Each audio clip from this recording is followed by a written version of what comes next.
I'd like to shift now the discussion to the issue of displaced people, not only, of course, in Ukraine, but we know that there's about 1.3 million, I think, at this date, Ukrainian refugees who have crossed into Poland, Moldova, Slovakia, a few to Russia, but very few.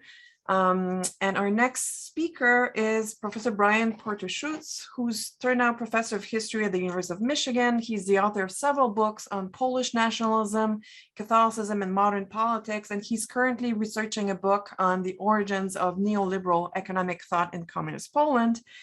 And he will give us a report, not from the field because he's with us in Ann Arbor, but actually discuss the new refugee crisis happening in Poland and Poles' response to the current war in Ukraine. Brian, welcome. And hi. Hey, hi. And I invite again, just to remind the rules, so people can pose questions in the chat or raise their hand. We give priority to students, and Professor Porter-Szucs will speak for about 15 minutes, and then we'll have time to ask questions. And we hear different reports from the border. Ukrainians coming into Poland, massive effort from Polish civil society and NGOs. And in contrast to a previous crisis on the Belarus-Polish border. So we're looking forward to hearing, your perspective on the issue. Well, that's exactly the issue that I want to address. Somewhat the contrast between these two refugee crises that have happened within a matter of months, and I think give us a lot to think about. The response among Poles to the influx of refugees from Ukraine has been nothing short of inspiring, and I hope that nothing I say today will in any way diminish what's really been a heroic effort. As of today, over 1 million people have entered Poland alone. It's probably quite a bit more now. The numbers are increasing very quickly. Just to give you an example, so many refugees have come in that in the city of Warsaw alone, they now constitute 10% of the population of the city. It's as if the city is getting a whole new district every day. So that we can put that into some perspective, if the United States were to experience a comparable proportional influx to what Poland has experienced over these past couple of weeks, we'd have to imagine 8.7 million refugees appearing on our border. There's every immigration crisis that we've ever had in the United States totally pales into insignificance in comparison to what is happening in Poland right now. And I think that comparison becomes even more embarrassing for us Americans if we try to imagine ourselves stepping up to the degree that the Poles have. I'd like to imagine we would. I'm not quite that optimistic. The outpouring of generosity has been inspiring. Individuals across the country have been driving to the border just on their own initiative to provide transportation to anyone who comes over. Hundreds of thousands of people have offered free lodging in their own homes, making it possible that there haven't been the construction of large-scale refugee camps because people have just been going all over the country into private homes and smaller facilities that have been open to them. Something that really impressed me, children from this wave of refugees have been admitted into the Polish elementary schools and high schools, right alongside the Polish kids. Now, of course, that's created a lot of problems because they don't speak Polish, but Polish and Ukrainian languages are at least related. Not all that close, but they're at least related, and people are doing their best. Doctors, medical students have been going to train stations, again, on their own initiative to provide care. It's been amazing to see this. So as I say, nothing should detract in any way from our admiration of this display of generosity, of compassion. There is an aspect of the story, though, that has been getting some coverage in the press that I do want to talk about here because of the context that Geneviève mentioned in introducing me. And that is the role of race in this. Over the past decade or so, many of us who study Eastern Europe have been pushing to consider the role that race plays in our region's history. And for a long time, the response has been, well, sometimes even dismissive, but certainly resistant. Many colleagues will chastise us for imposing American analytical categories onto a situation where they don't apply.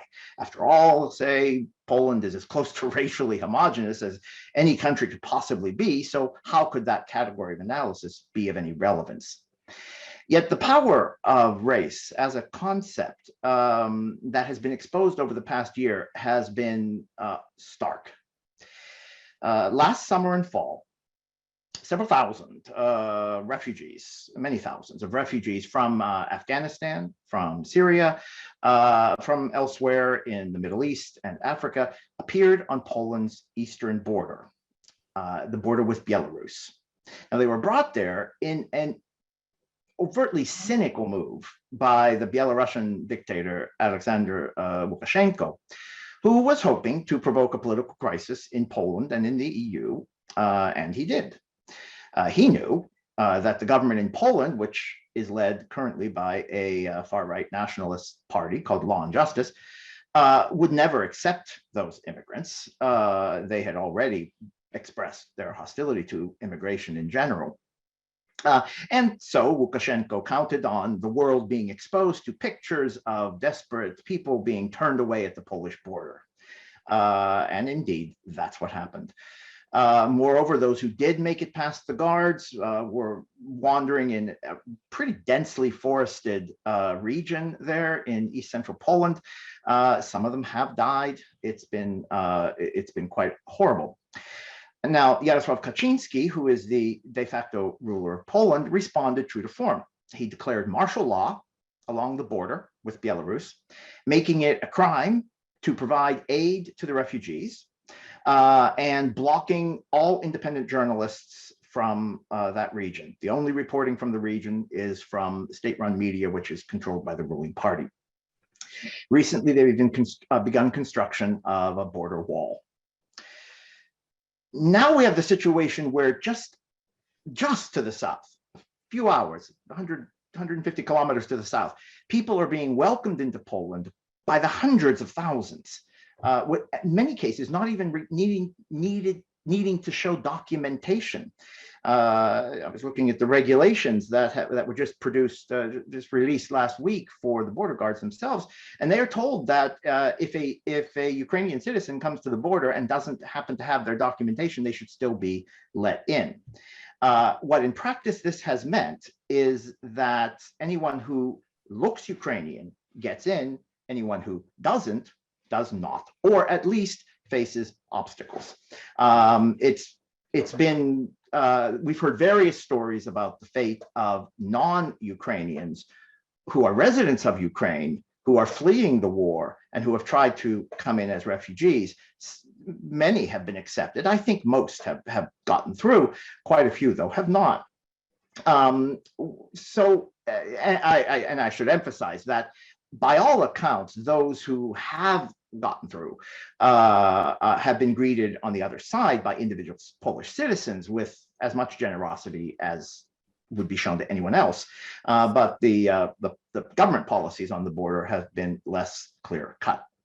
So we now have a situation where volunteers who provide assistance to, let's be frank, white refugees in one part of the country, in the southeast, are treated as heroes and lauded in the media, while those who provide the very same assistance to non-white refugees trying to cross just to the north of there face detention by the military. Now, the Polish people, according to surveys, are mostly in agreement with the government on this issue, unfortunately. But I always want to be optimistic. The opposition is substantial, and I think it's growing. So a majority of polls as of December, the last time, the most recent poll I could find on this issue, approved of the government's policies from the fall, blocking the border. 58% were in approval. However, 33%, which is a large number, I think, here, disagreed with those policies. Tellingly, in that particular survey, the question itself specified that the migrants were coming from, and here's a quote from the question, among other places, Afghanistan and some countries in the Near East and Africa. And that generated a response of 58%, keep them out, 33% let them in. So to contrast that, a survey taken just prior to the Russian invasion of Ukraine, so right before the crisis began, asked polls if their country should accept refugees from Ukraine. Here, 56% said, yes, we should accept from Ukraine. Only 22% said, no, we should not. To put that in, to give you some context for that, a similar poll was conducted at the same time in Germany, and only 41% of Germans were willing to accept Ukrainian refugees, compared to 56% of Poles. On Wednesday, the Polish parliament passed a law granting citizens of Ukraine 18 months residency in Poland and more, the right to access all social services in the country, including the national healthcare system, including the schools, including child support, financing, everything. They're almost everything that a Polish citizen would receive. None of those benefits are available to anyone escaping the war in Ukraine who is not a Ukrainian citizen. That law passed 439 votes in favor, 12 opposed. Now, many Poles are acutely aware that there's a hypocrisy here. Just yesterday, a well-known human rights activist named Janina Ochojska is currently serving as a member of the European Parliament, spoke out about this inconsistency in the way these two refugee crises have been handled. She spoke with great pride about the way individual Poles and Polish NGOs have, quoting her, restored to Poland an image of being welcoming and open to refugees. She also, though, lamented the fact that in recent years that reputation has been somewhat undermined by policies of the government. She called on her compatriots to, quote again, stop differentiating between refugees because of where they come from, what color their skin is, and who is more deserving of aid. In response to that speech, a representative of the government, of the ruling party, said, quote, if people like her are going to speak up in such a way, nothing good will come of it. Attacking the Polish government and our national interests and undermining the unity of society is dangerous. End quote. Many prominent politicians from the opposition have spoken out in support of Ms. Ochojska in response to that attack. As with almost every other issue nowadays, the question was immediately sucked into the vortex of partisan politics. But I actually think that's not a bad thing in this case. Change doesn't happen. Change on attitudes like this doesn't happen when people with hardened views suddenly see the light, right, and are transformed. Instead, I would argue, it comes when something happens that forces people who are basically decent people to confront inconsistencies within themselves. In Poland today, well, just as everywhere in Europe, there is a minority that is overtly and explicitly racist and xenophobic. Those people exist. There's another minority that is overtly and explicitly anti-racist and cosmopolitan. But between those two groups are millions of people who, at least in the Polish case, simply never think about race because they don't encounter racial difference in their day-to-day lives. In Poland, almost 99% to be precise, 98.8% of the population of the country is white. With roots in Northeastern Europe and mostly in Poland itself. Until very recently, there's been almost no immigration into Poland from beyond Europe. And in that context, it's understandable that many people believe that racism is just not a thing, because like, how can you have, if you don't have racial minorities, how can you have racism, people would say. Yet, as we can see, I think through this example, racial categorization can thrive even when there are very, very few, if any, people who actually inhabit the racial categories themselves. Indeed, it can be even harder to confront and challenge prejudices when there are very few opportunities to see them in real life. When events like the past year happen, especially with such a close proximate lining up of two refugee crises, all those subterranean categories and prejudices rise to the surface. A great many people, I'm sure, will respond with denial, with negation. Indeed, that reaction is already evident. But I think a lot of others are going to react in a lot more thoughtful manner, and there's plenty of signs that this is already happening. We are seeing scenes of Poles, very interesting scenes of Poles going to the border or going to a refugee center, encountering, for example, a Nigerian student from the University of Kiev who has escaped to Poland. Significantly, in the overwhelming majority of these cases, nearly all, the generosity has not wavered, whatever the government's policies might be. Non-Ukrainian refugees escaping the invasion have mostly reported that once they get into Poland, the situation has gotten much better. The border has been tricky and a big problem, but they've received much better treatment from civilians. So I think there's a larger process at work here that is heartening, even if the immediate context is kind of tragic. For the first time in their lives, Poles are being forced to confront racial attitudes that have always been there, but below the surface, not at the experiential level, nurtured by subtle cultural trends that are almost never expressed openly. Needless to say, in some cases, these attitudes will now come forward in the form of overt bigotry, and I suspect there'll be a backlash against immigration in general. But I think we can expect that most people, I really want to believe that most people are going to be grappling in the weeks and months ahead with sentiments they never realized they had. So change happens when events force us to face the implicit ugliness that is in ourselves and that we want to ignore. The refugee crisis in Poland, or crises, because we're plural here, have created such a moment. It's hard to be optimistic right now about anything because this is such a dark time, but I'd like to believe that this at least is perhaps a small ray of hope that might shine through these difficult days. Thank you, Brian. That's very helpful to actually think of those two refugee crises side by side because they're happening in the same, on the eastern border of Poland, and because they're just a few months apart. I think one thing that's interesting and important to note is that the refugees on the Polish border, which were obviously needy individuals who needed assistance, as you mentioned, were being weaponized by Lukashenko, were being instrumentalized, but that also other refugee agencies like UNHCR were not recognizing them. They did not fit the definition of refugees, or it were defined as migrants. So that this definition was also providing legitimacy to not opening the border, or not, to allow law and justice to say these are not refugees and we will not welcome them, and therefore we're kind of criminalizing people, not letting them in.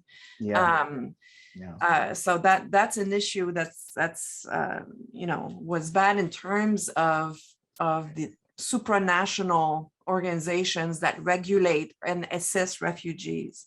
Yeah, it's important. I'm glad you brought that up, because it's really important that this not become a story about just Polish reaction. The general European reaction has, throughout the earlier crisis, actually through both of these crises, the general European reaction has been very much in line with what the Polish government has been doing, to block the first case of refugees and to embrace the second. So there's something going on here that is not Polish. It's a European story. Mm-hmm.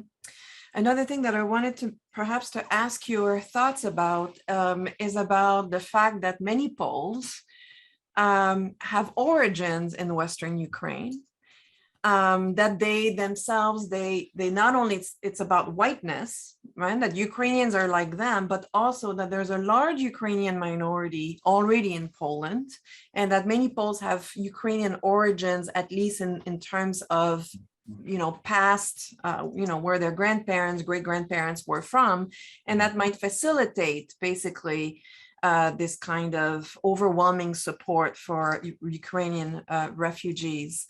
I mean, what do you think about that? Yeah, that's been another, again, I'm always trying to look for the optimistic turn or on a spin on these things. I've been actually quite pleased to see a difference in this case in the Polish response to the refugee crisis compared to the Hungarian response. Now, again, I'm talking about official rhetoric. I don't, I'm not there, so I can't get beyond what I see in the media.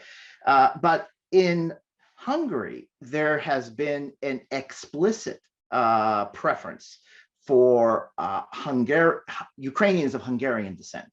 And in fact, the rhetoric that's being used by Viktor Orban and the Fidesz party that's ruling in Hungary right now has been to make a clear distinction between our people, who are the Hungarian Ukrainians, who are defined as Hungarians living in Ukraine.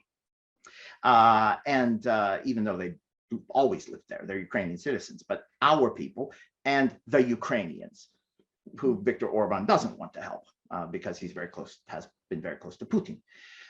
So there's been that aspect has been very clear in Hungary. I have not seen much of that, if any of that, in Poland. There is a substantial Polish-speaking minority in Ukraine, especially in Western Ukraine. And you just can visit Lviv and you will find and you will find Polish speakers. They are there, and they're in reasonably good sized numbers too. But I haven't heard any talk about any sort of preference for our Ukrainians, which I think is a really good thing.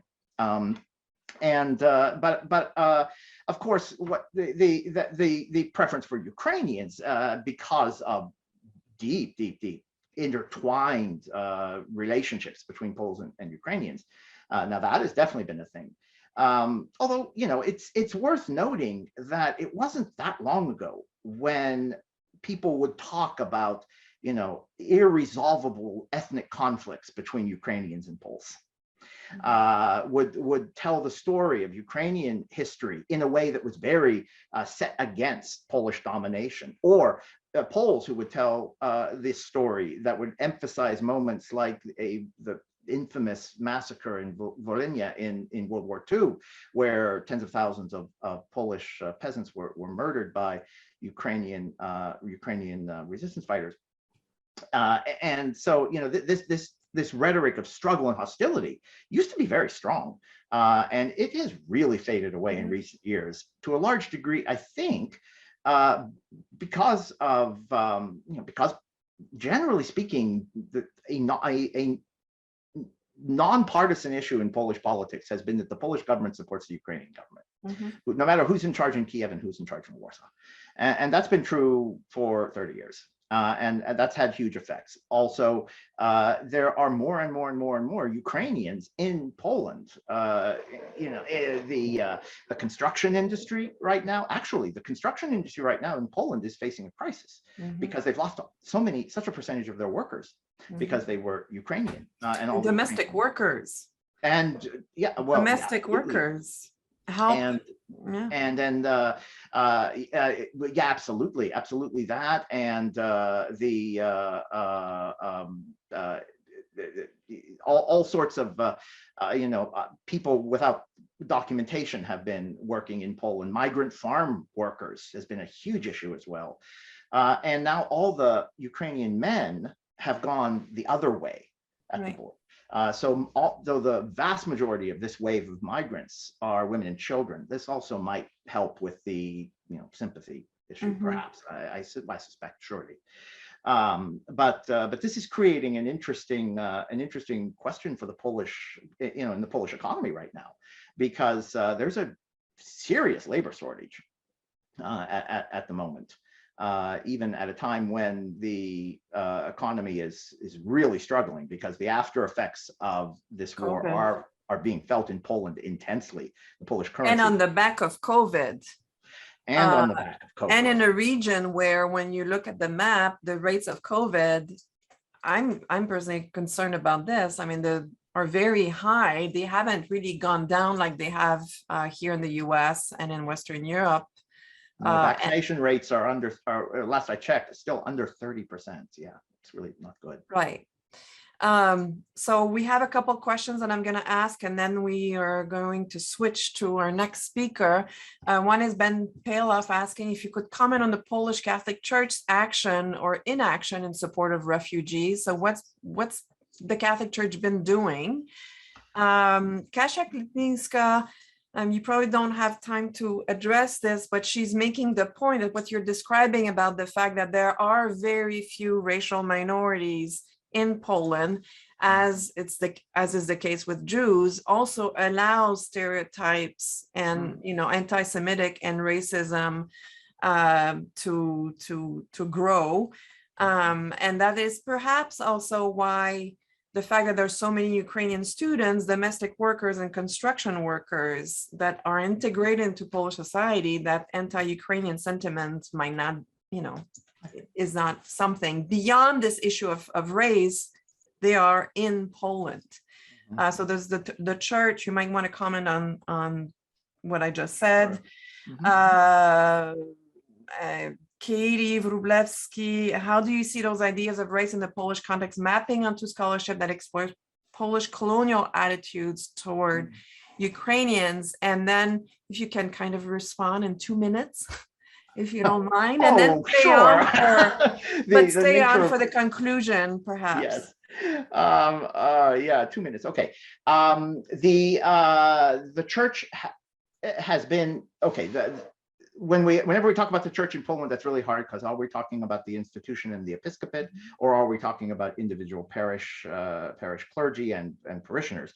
The churches have provided a crucial nexus for gathering both of money and of goods, and of organizing the relief effort. That's absolutely true. There's been an awkward situation for the episcopate, because the episcopate has been very close to the government, and the government has been very hostile to pro-immigration or pro-migrant NGOs, which has led to a lot of difficulty in the past weeks, because after several years of demonizing and every NGO that deals with refugees, now suddenly the government has to work with these same people, and it's been a big issue, and that maps onto the sort of official position of the church as well, because the high church is connected to the government very closely. As to the sort of a colonial attitude of Poles towards Ukrainian, that's a very real thing. It's it is expressed, as you mentioned, Ukrainians, when they are working in Poland, are doing the sorts of jobs that, like here in the United States, we often see people from Latin America doing.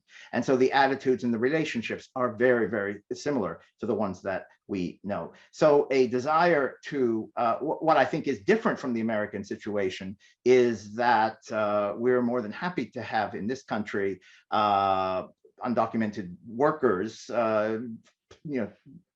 in many businesses, but we're not so eager when those same populations come to our border seeking help. I would say that that's interesting and significant that in the Polish case, they are. And so that's something that's definitely worthy of comment and praise. And I should say that, the response has been overwhelming, but there will be more and more need and more permanent institutional support required, especially for Poland, and from the EU and from the UNHCR, to take refugees in different places in Europe, because there's no housing, long-term housing possibilities in Poland. Brian Porter-Szucs, thank you so much for being with us. Please stay if you have time, if you can. It'd be great to have you.